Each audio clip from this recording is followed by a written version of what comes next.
If a small percentage of people become like this, just by their way of being, they will change the atmosphere in the world. Will we get to that critical mass in the next 10-15 years is the challenge which we are striving for.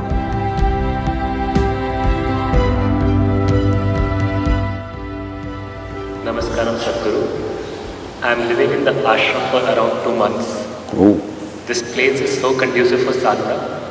I fear that if someday I have to travel outside or go home to meet my family, I will not be able to adjust. Is that once a person lives in ashram, he or she is unsuitable to live anywhere else?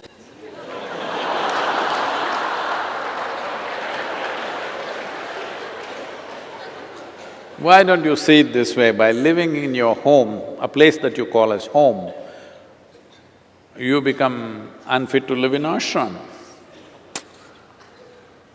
But I managed for 2 months. So, it's like this. You see coconut trees, you don't see many here, but if you see the next piece of land, our coconut trees are doing well, yielding well, better than… Actually, our farmers producers organization here, which is largely coconut and arecanut farmers, has become among the top 5 farmers producers organizations in the country. So that means they're yielding very well, the coconuts and the arecanut. It's yielding so well.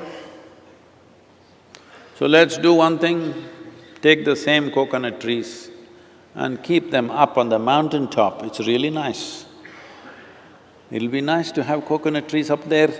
When we climb up and we are very thirsty, having a tender coconut out there will be fantastic. But if you put the coconut trees up there, they will all shrivel up and die. Because different types of life needs different types of ambience, different kinds of soil, different kinds of climate. For a human being to flourish as a human being, if you want to flourish as an engineer, maybe, I wouldn't say that, but maybe, because we are not building as much as we should, so maybe this is not the most conducive place. If you want to thrive as a doctor, maybe this is not a conducive place, not enough sick people. If you want to be a lawyer, if you want to thrive as a lawyer, not a good place, because not enough disputes, so you can't thrive as a lawyer. But if you're seeing how this being should thrive, it needs a certain atmosphere. The ashram is designed for that, not for you to thrive as something else. Maybe a city or an industrial place or a law court may be better for other kinds of thriving. But if you want to thrive as a being, the entire atmosphere has been created for that. But if you want to thrive as an ego, very bad place to live, very bad place, not good. You will shrivel up quicker than a coconut tree on the mountain. So, different spaces are created for different reasons. First you must decide what is the purpose and direction of your life. After that, where to be will come naturally.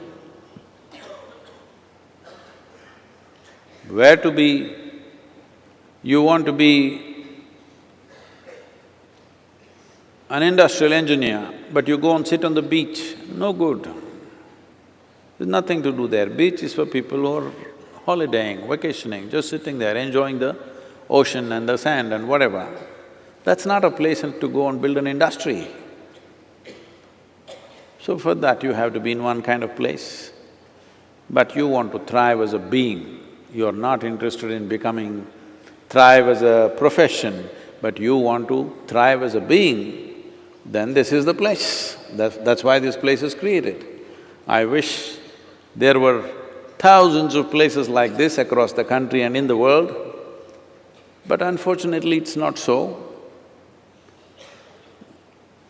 Because in the last few centuries, this entire system has been dislocated in many different ways. If you do not know this, if I mention the name Krishna, people will think of butter, flute and girls. But Krishna created over 1,000 spiritual ashrams in his lifetime in the northern plains. Well, nobody talks about it because according to their interests they speak. All that infrastructure has been razed to ground because of serial invasions that this land saw continuously by very wanton and cruel people who destroy everything that's not like them. If you're not like them, you're dead. That's their policy. It has taken a big beating, but it's time to build it back. As I said, by 2025, we will have infrastructure here for 10,000 people to do sadhana for 7 months in a year. The idea is to build enough infrastructure so that there is substantial, spiritually strong, not belonging to this group or that group, but internally stable and settled kind of population. We don't need to do this to all the 7.3 billion people. If a small percentage of people become like this, they don't have to teach anything. Just by their way of being, they will change the atmosphere in the world.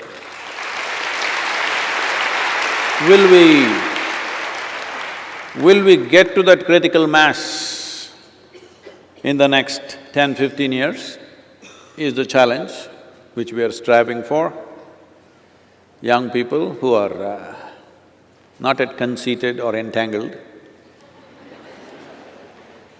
not yet screwed up or entangled within themselves or outside, you must think through this, because as a generation of people, we have this possibility that the way science and technology has liberated our lives from survival process.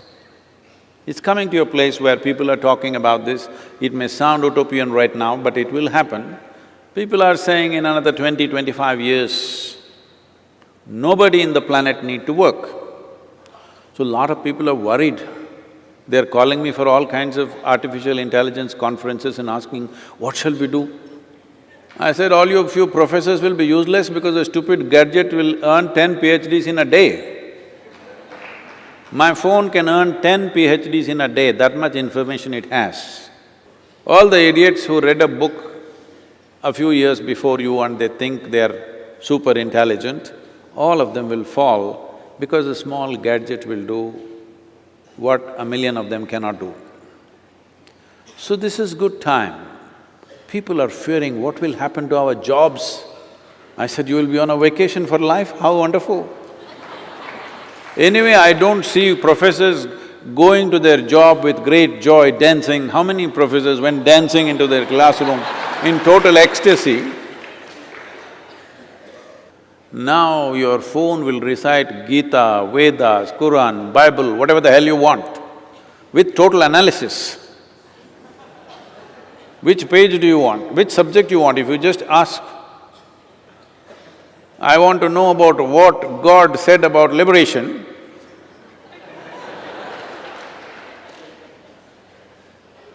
all out. Everything that you know by memory will be meaningless because gadgets will carry a zillion times more memory than you can carry. This is when a human being becomes significant. This is why we want to create infrastructure to produce human beings, not accumulated memory. This is what dissolving or demolishing your karma means. Instead of being an accumulated memory, you're becoming a being. So this atmosphere is created for that. If you think you have completed your mission, you should not have any problems anywhere. If you are work in progress, then you should not be living. You must finish the job, because a half-baked thing could be trouble, you know. So, it's important that they're all afraid that they will lose their jobs. I'm looking at how will I handle? Because once they don't have their jobs, all of them, initially they will freak and fret and drink, but then they will all come.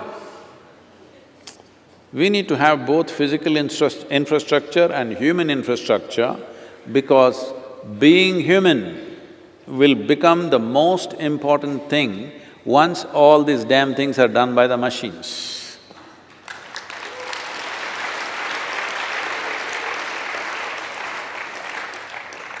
So you must stay for some more time and finish your job, then you will see wherever you go, you are fine. I'm going out in the world more than you. I'm doing fine, whichever part of the world. People ask me, you know, I happened to be in one of those glamour events in Mumbai. So some of the people were worried, how to have Sadhguru in this kind of magazine event, you know, it's too much glamour, the way people are dressed, they're drinking, they're doing this. I said, what makes you think that I will be disturbed by the way they are dressed or they are not dressed?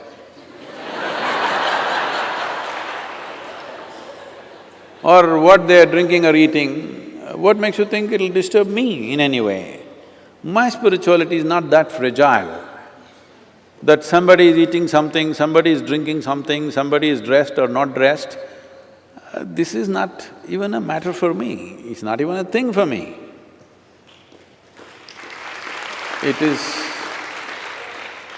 because if your spiritual process is so fragile, then if you look at somebody, it'll collapse. Then you need to work upon yourself. Carrying something so fragile all the time is going to be stressful. If you're carrying something that is that fragile, suppose your feet are made like jelly.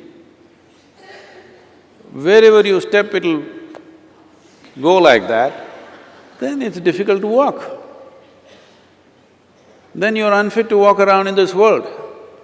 So being unfit to walk around in this world, don't think it's spirituality.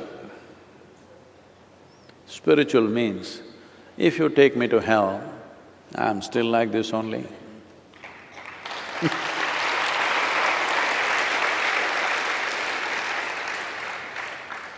No, I didn't say your home is hell, but I said, you said something.